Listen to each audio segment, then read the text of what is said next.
I am 33 years old and go by the name Linda. After spending time in an office, I found my niche as a web designer. I used to work for a firm, but now I do contract work as a freelancer. Remote work is my specialty. Jerry is 6 years my junior. He's my husband. Because he is a salesperson for a company that deals with household goods, he is constantly on the go. We couldn't be more different, Jerry and I. While he's calm and patient, even though his sales take longer, I prefer to work swiftly and efficiently on my computer. I think Jerry's charming clumsiness is one of his best qualities. A group dating event is where we first crossed paths. I went merely to fill a quota, but Jerry took an immediate shine to me. The age gap was irrelevant to him when he said, "I like you." Even though I wasn't first enthusiastic, I warmed up to him when he persisted. Jerry has a big heart and is a wonderful family man. Olivia is 8 years his junior and is his younger sister. She was in middle school at the tender age of 15 when we began dating. The family's pride and joy is this unexpected newborn girl who is significantly younger than her siblings. Her teachers believe she's great since she does so well in class. Every time he speaks about her, Jerry is filled with pride, yet he can't help but feel anxious about something.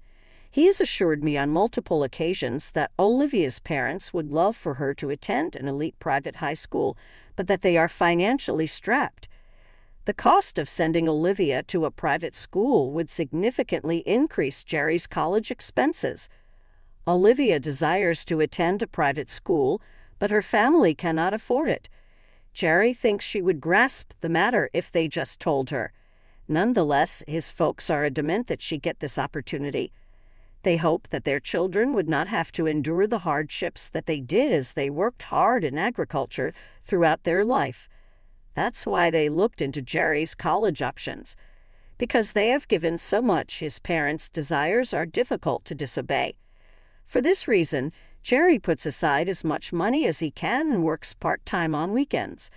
Upon hearing it from Jerry, I was taken aback. He looks much older than me, despite being 6 years my junior. Looking back, I can see that Olivia was under a great deal of pressure from Jerry and his folks. I naively believed they were simply a nice family who were concerned about her future. I wed Jerry at the age of 32, 3 years after we began dating. Our wedding was a year ago, and we're still loving every moment of being husband and wife. I get along great with Jerry's family, and we haven't fought once. Our marriage is secure and fulfilling. We are not yet parents because we are fully committed to our careers. We still intend to have a family at some point, and we will consider it when the time is appropriate, despite the fact that we are getting on in years. Nonetheless, it doesn't concern me too much. The tight bond that Jerry shares with his sister Olivia is something that worries me. Olivia began her senior year of high school this past fall at a prestigious private institution in the metropolis. She rented an apartment near ours because it is so distant from the countryside where she had resided. I can see why Jerry's parents would want him to take care of her. The issue is that Olivia never leaves our house. She keeps knocking on our door and repeatedly asks, "Jerry, are you home?" "I'm nearby, so it's fine," she'd cheerfully exclaim as she sat on the couch, embracing my husband. Jerry seemed awkward, but I think he secretly liked it. She was always smiling. As an observer, I couldn't help but feel envious of their closeness as siblings. "Olivia, would you like some tea or juice?" "Excuse me," I inquired. "Tea," she said hastily with an air of rudeness that irritated me. "I can make it for you this time, but next time you'll have to do it yourself. That's not how you ask," I told her, suppressing the want to tell her it was unreasonable. "You know, I'm working from home, so I can't really put my feet up any time I want." Making the tea was my next step. Even though Olivia is capable of putting on an air of politeness when she wants to, her demeanor shifts when we are alone. "Oh, my friend's calling," Jerry abruptly announced before snatching his phone and bolting out of the room. Olivia went from warm to icy the second the door shut. My brother married someone like you, so why? He doesn't think you're good enough. Were you attempting to extort him or what? Well, maybe I know some big secret about your brother, and that's why I did it. I responded with a cheeky smile, keeping my cool. "Huh, what nonsense," she exclaimed, her irritation evident. "You don't frighten me. Being handled with such insensitivity is rather bothersome. You would be more attractive and youthful. I don't feel comfortable talking to someone your age." Attempting to maintain my composure, I responded, "Well, I suppose I must seem old to a high school student like you. But don't forget, you're more than just a brother to him. Shouldn't you be helping him out a little more?" she continued. I was taken aback. Olivia didn't understand how things actually worked. Maybe it was her age. "Actually, I make more than you think," I replied calmly. "Really? Hard to believe," she scoffed. "Jerry's covering most of the bills, isn't he? You should be thankful he's earning so well." I was speechless. Her dismissiveness stung, and she wasn't even willing to listen. Seeing my frustration, Olivia smirked. "Lost for words, huh? Don't expect me to keep quiet about this," she added with a mischievous glint in her eye. She was clearly looking to pick a fight. I decided it was best to keep quiet and let her talk. Then I noticed Jerry's call had ended, and his footsteps approached. The moment he walked in, Olivia's whole demeanor shifted. She beamed at him, her voice turning sweet. "Jerry, was your call okay?" she asked. He sat on the sofa. "Yeah, just a quick confirmation." "Great," I said, handing him a cup of tea. "Drink it before it gets cold." "Thanks," he replied, smiling. Watching Olivia's icy attitude melt into warmth was shocking. Around Jerry, she seemed like a completely different person. Dealing with her alone was never easy, but I dismissed it as jealousy and didn't tell Jerry, knowing she'd only become bolder. "So, what's for dinner?" she asked, leaning over the counter. "Stew," I replied casually. "All right," she said, though I could tell she had other thoughts. But today, things took a different turn. While I was making dinner and Jerry was in the restroom, she suddenly came up behind me, leaning over my shoulder. I could feel the tension. Then, out of nowhere, she did something I hadn't anticipated. "Oops, my hand slipped," she said with a smirk, grabbing the pot and throwing it into the sink with a loud crash. The sound jolted me. My carefully prepared stew was ruined, splattered everywhere. Shocked, I quickly turned off the stove, while Olivia stood there, grinning. "Are you okay?" Jerry rushed in, hearing the noise. "Oh, I'm sorry." She startled me, and I accidentally dropped the pot, Olivia said smoothly. "Linda, were you hurt?" Jerry asked, concerned. "Yes, I'm fine," I whispered, trying to keep calm. It was astounding how easily she twisted the situation. For the first time, I questioned if her actions were deliberate. If things had gone wrong, I could have been seriously burned. Once Olivia left, I couldn't keep silent any longer and told Jerry everything. "Did she really mean to throw the pot? What on earth?" Jerry said, stunned. "I think so," I replied. "Usually, she's just rude, but this crossed a line." "I'm sorry," he said, visibly upset. "I didn't realize she could do something like this. I'll have a serious talk with her." I had hesitated, worried it might damage their relationship, but I couldn't ignore this any longer. The next day, Jerry spoke to Olivia, issuing a stern warning. That evening, she came by to apologize, looking genuinely sorry. "It's okay, as long as you understand," I replied firmly. "But please don't pull something dangerous like that again." She seemed sincere, so I decided to let it go, hoping we'd moved past it, but I was far from prepared for what lay ahead. A few weeks later, as Jerry and I planned a 5-day getaway, Olivia cut in one evening. "Jerry, are you planning a trip?" she asked, her voice sharp. "Indeed, we're departing for the extended weekend," Jerry acknowledged. "A journey?" Surprisingly, Olivia also expressed her want to go. We had planned for this vacation to be a romantic getaway. Jerry sensed my unease and calmly stated, "This trip is to celebrate our wedding anniversary, so it's only for us." "No, that is unfair." Olivia expressed her want to accompany him. "My apologies, Olivia." Jerry spoke slowly and gently. "Another time we can arrange for a family vacation. Why don't you return home and spend the weekend with Mom for the time being? If anything were to happen, we won't be able to help because we're not around." Jerry had to ask Olivia multiple times before she would accept, yet she still didn't appear delighted. Our vacation was just perfect, so we went ahead and did it. Jerry and I were able to spend some quality time alone for the first time recently. We shopped for trinkets, enjoyed local cuisine, and saw famous landmarks. In the hopes that it would encourage Olivia to modify her attitude, we went to the store and bought her some sweets. But then something out of the ordinary occurred on the way back to our house. After our excursion, we hailed a cab at the station. However, the driver scowled when Jerry attempted to pay with his credit card. "Strange, your credit card seems to be rejected," he pointed out. "That's strange," Jerry said, his expression betraying his confusion. "If the card doesn't work, I'll simply pay with cash. Could you kindly hold on for a second while I retrieve some funds from the house?" I apologized to the driver as he continued to process Jerry's card. I decided to dash home to fetch some cash because we didn't have much left over from our excursion, and the card reader didn't seem to be working. Something seemed wrong the moment I opened the front door. Although nothing appeared to be amiss, an eerie vibe pervaded the atmosphere. Putting my fears aside, I made my way to the living room.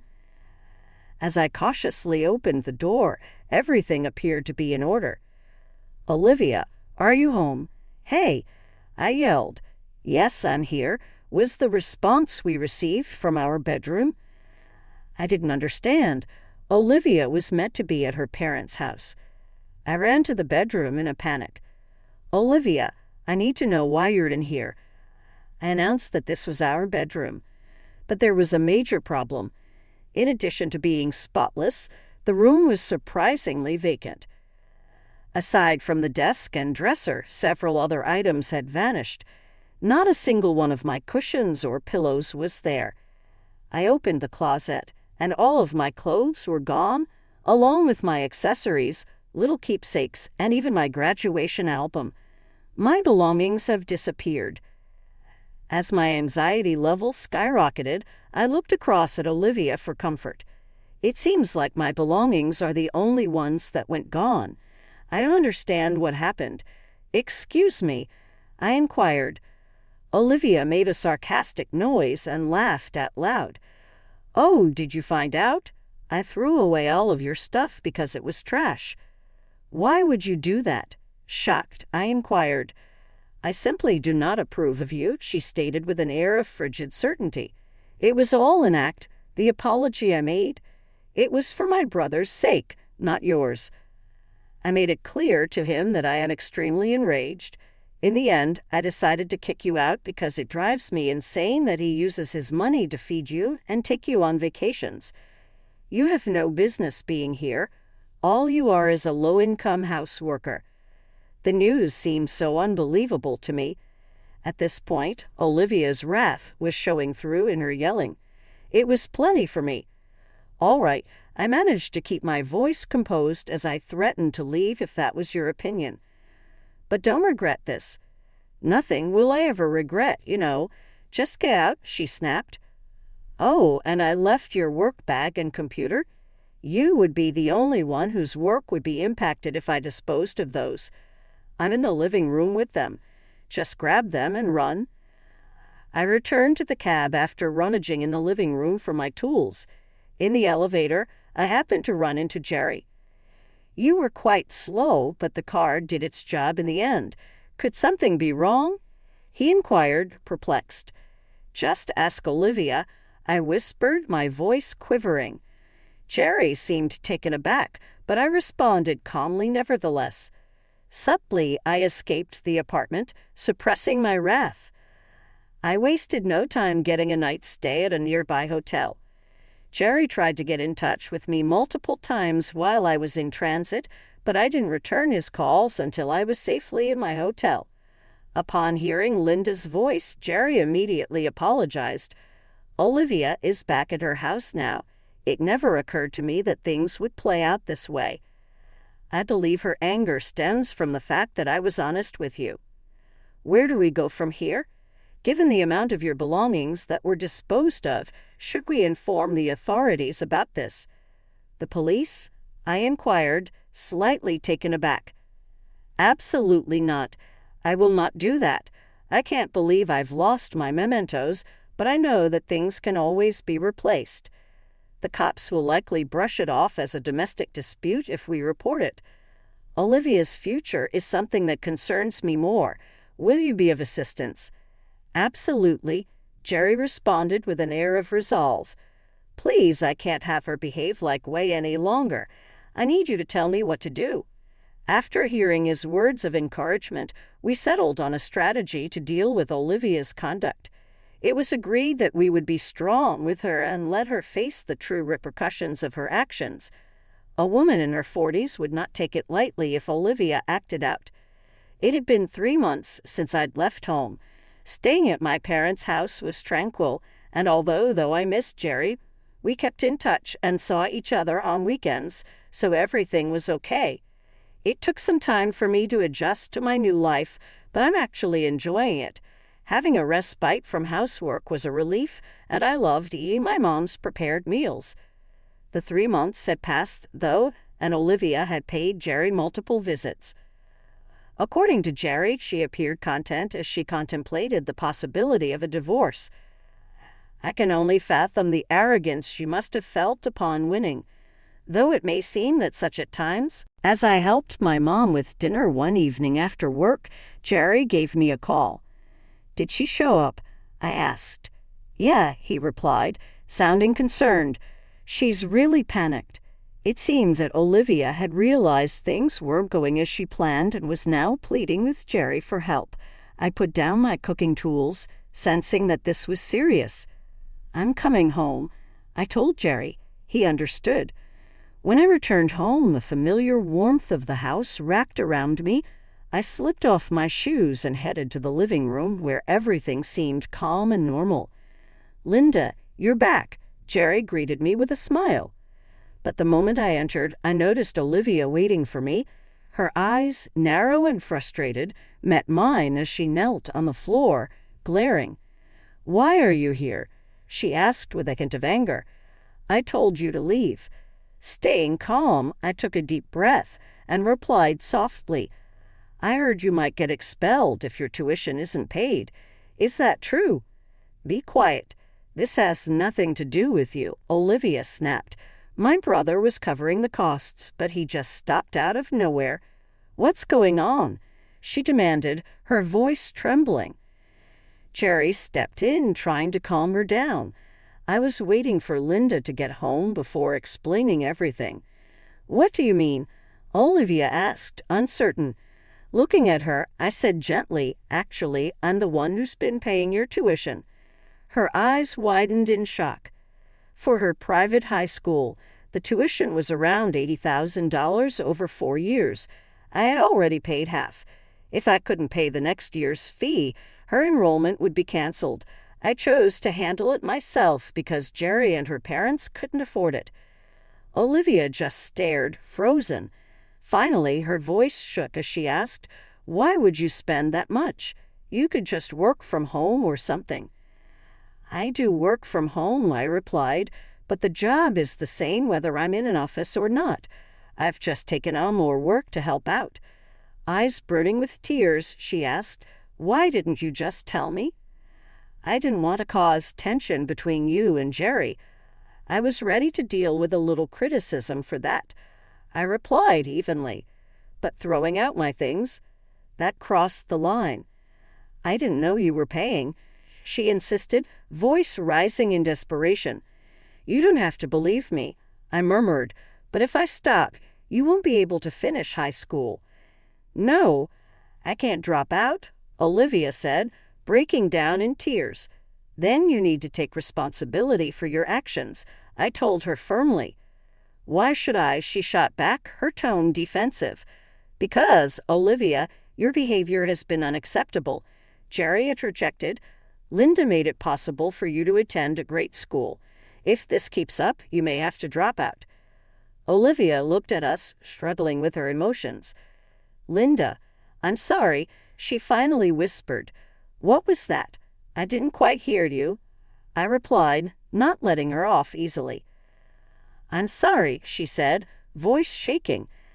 "I didn't realize. Please just let me stay in school." "Are you really sorry?" I asked, watching her closely. "Yes, I am," she said, her eyes wet. "I wouldn't be apologizing if I didn't mean it." But despite her words, her regret still felt distant to me.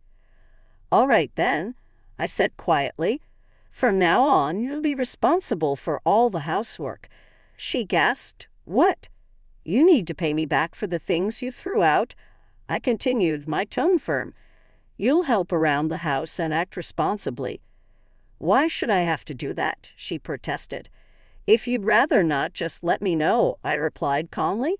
"But if that's the case, I won't be able to cover your tuition anymore, or the cost of the school trip." "What?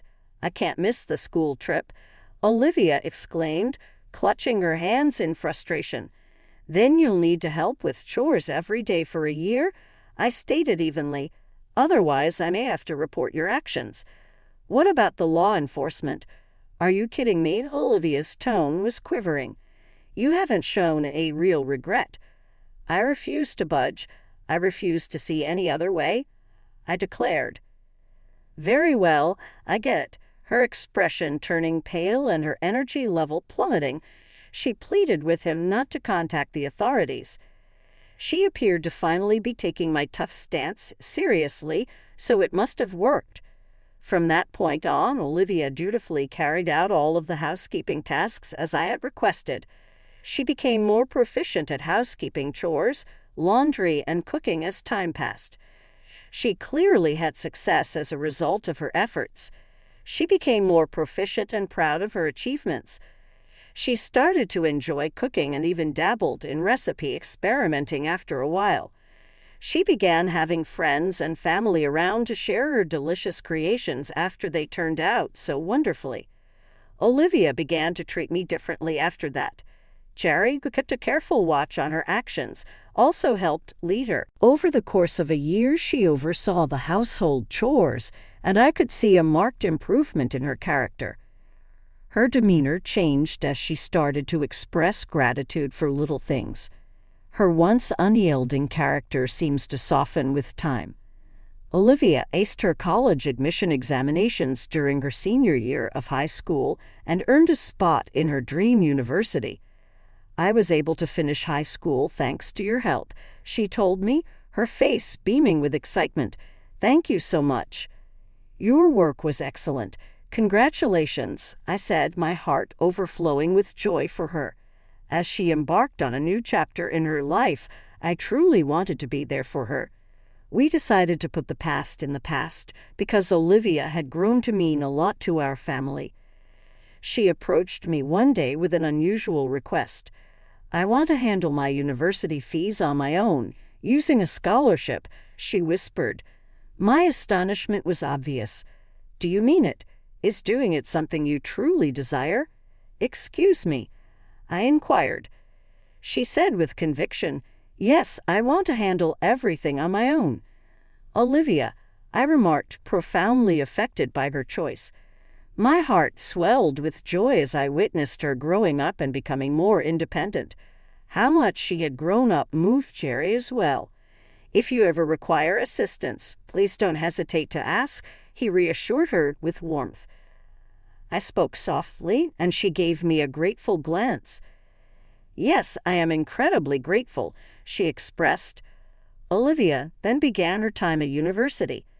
Despite juggling her classes, part-time jobs, and extracurriculars, she remained cheerful and positive. She consistently achieved passing grades in all of her classes.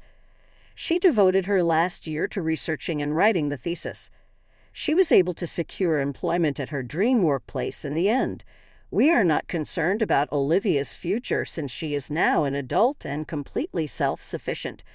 At the same time, Jerry and I became parents to a little boy who is now 6 years old, not long ago. Our kid loves having Olivia over to play, and the three of us are very much enjoying our shared home. Despite my initial apprehension, I am eternally grateful for Olivia's transformation and the way she has grown closer to our family. Our family is committed to maintaining close ties for many years to come.